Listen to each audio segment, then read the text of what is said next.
Hi, thank you so much for clicking this video. Welcome back to Reset Society with Shar. That's me, I'm Shar. The book I'm going to be sharing today, I'm going to be taking a few parts out of the book that I really think are relevant to what we're talking about today, which is dealing with the herpes shame. I highly recommend you buy this book and read it for yourself because you're going to get so much out of it. And I really hope that it helps you the way it helped me with my shame regarding herpes. I wish I would have had this a while ago because it helped me understand why I was feeling the way I was with regards to my herpes diagnosis. And the more awareness we can have, I feel like the more healing that can be done and the less control herpes has to have over our mind. So let's reset our mindset and let's get into it. I want to start off by reading you this quote. Owning our story and loving ourselves through that process is the bravest thing that we will ever do. Owning our story can be hard, but not nearly as difficult as spending our lives running from it. Embracing our vulnerabilities is risky, but not nearly as dangerous as giving up on love and belonging and joy. Only when we are brave enough to explore the darkness will we discover the infinite power of our light. For me, being diagnosed with herpes and keeping it a secret from everyone except for my mom for 5 years until I was literally forced to start talking about it because I passed it along to my partner at the time who didn't know that I had herpes.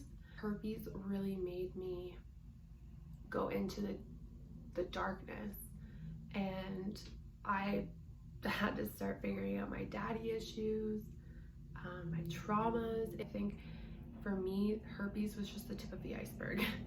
Herpes was the tip of the iceberg. So when it says that owning our story can be hard, but not nearly as difficult as spending our lives running from it, I came to a point in my life very recently, because I just shared with people on my Instagram that I had herpes. I came to a point in my life where I was rejecting other people before they could reject me. I was experiencing social anxiety because I wasn't letting myself be who I am because I was so fearful of the secret that I was keeping from everybody. So I just came to a point where owning my story was the only option because I was tired of running from it. I knew what life was like when no one knew that I had herpes, and I was getting social anxiety, was dealing with depression, and I needed to share so that I can live on the other side. And I wasn't scared of the unknown anymore because whatever happens after I was honest with people and vulnerable and shared, I knew it couldn't be worse than the feelings I was having because I was holding in my secret. So this next part is, when we can let go of what other people think and own our story, we gain access to our worthiness. The feeling that we are enough just as we are and that we are worthy of love and belonging.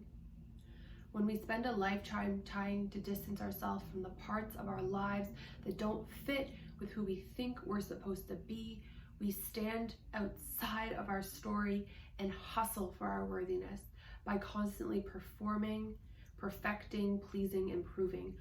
Our sense of worthiness, that critically important piece that gives us access to love and belonging, lies inside our story. Honestly, I might get emotional here. Letting go of the fear that I thought that people would react when they found out my secret. I owned my story. I was the one that told people.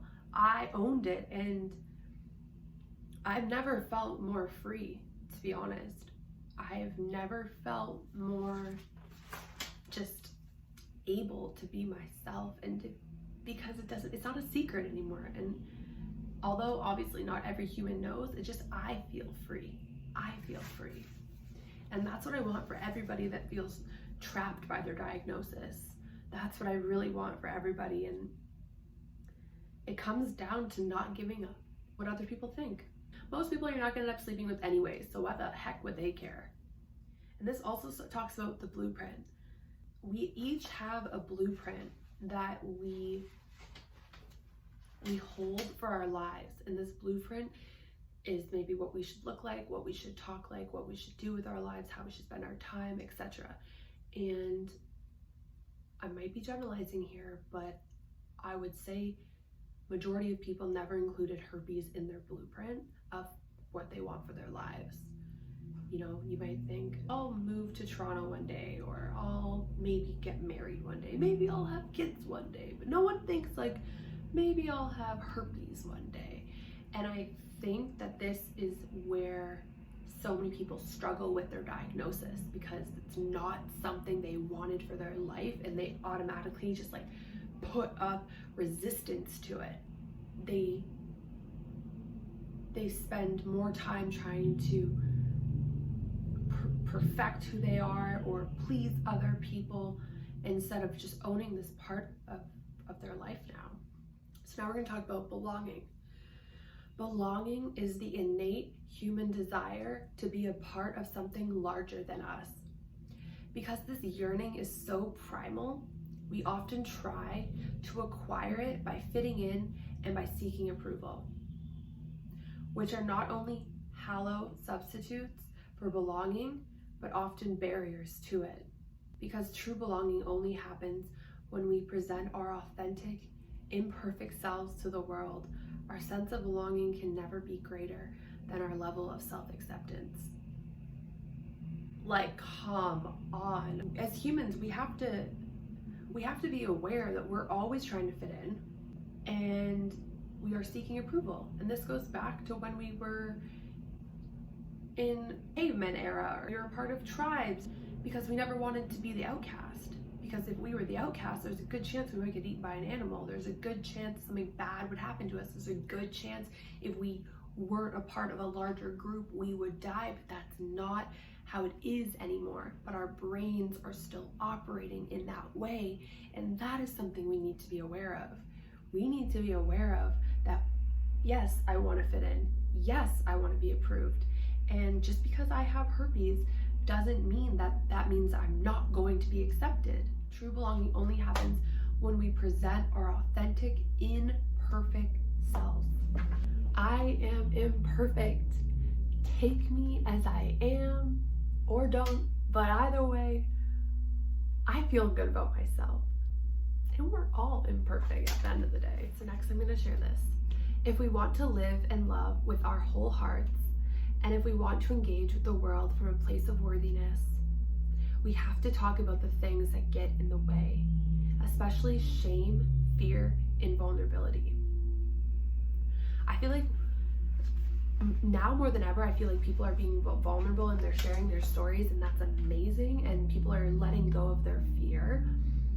But we as a society need to open up these conversations. It's a part of resetting society. We need to be like, that scares me. That is a fear of mine. I'm about to be vulnerable and tell you something that brings me shame, and just talk about it. Be open. That's how you build connection, for one, by being vulnerable and being open, but it just feels better. I think we all just need to take on this energy of dealing with our fears, dealing with our shame, and being vulnerable and knowing that we are not gonna die. Shame Resilience 101. Here are the first 3 things that you need to know about shame. First, we all have it. Shame is universal and one of the most primitive human emotions that we experience. The only people who don't experience shame lack the capacity for empathy and human connection. We all have shame. And the more we can be open and talk about our shame, the more that we can normalize our shame. Herpes might be your shame.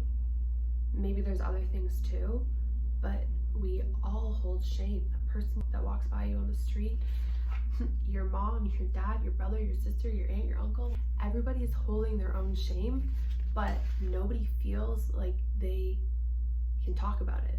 By not talking about it, by not talking about it, you're holding it in, and you're there's nothing to be afraid of, is what I'm trying to say. Shame is the intensely painful feeling or experience of believing that we are flawed and therefore unworthy of love and belonging. I will say it again. Shame is the intensely painful feeling or experience of believing that we are flawed and therefore unlovable and therefore unworthy of love and belonging. If that doesn't sum up how I felt about having herpes, nothing else will. Shame is intensely painful.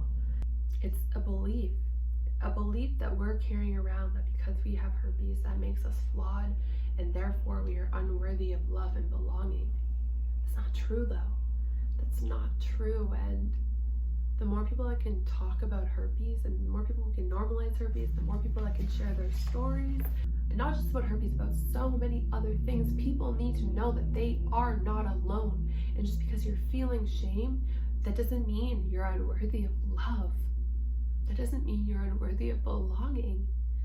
We are so worthy of belonging and love, and the more that we can own our shit, own our mistakes, own our fears, the less power all that stuff has over us. Okay, and I just want to end it off on a positive note. So, Brené Brown, after a decade of research, she says, I found that men and women with high levels of shame resilience share these 4 elements. Number 1, they understand shame and recognize what messages and expectations trigger shame for them. 2, they practice critical awareness by reality checking the messages and expectations that tell us that being imperfect means inadequate. 3, they reach out and share their stories with people they trust. 4, they speak shame. They use the word shame. They talk about how they're feeling and they ask for what they need. This is why I really wanted to make this video. It's, yes, I want you to buy this book because I wish I had this years ago. And I kind of feel like I get to share my journey.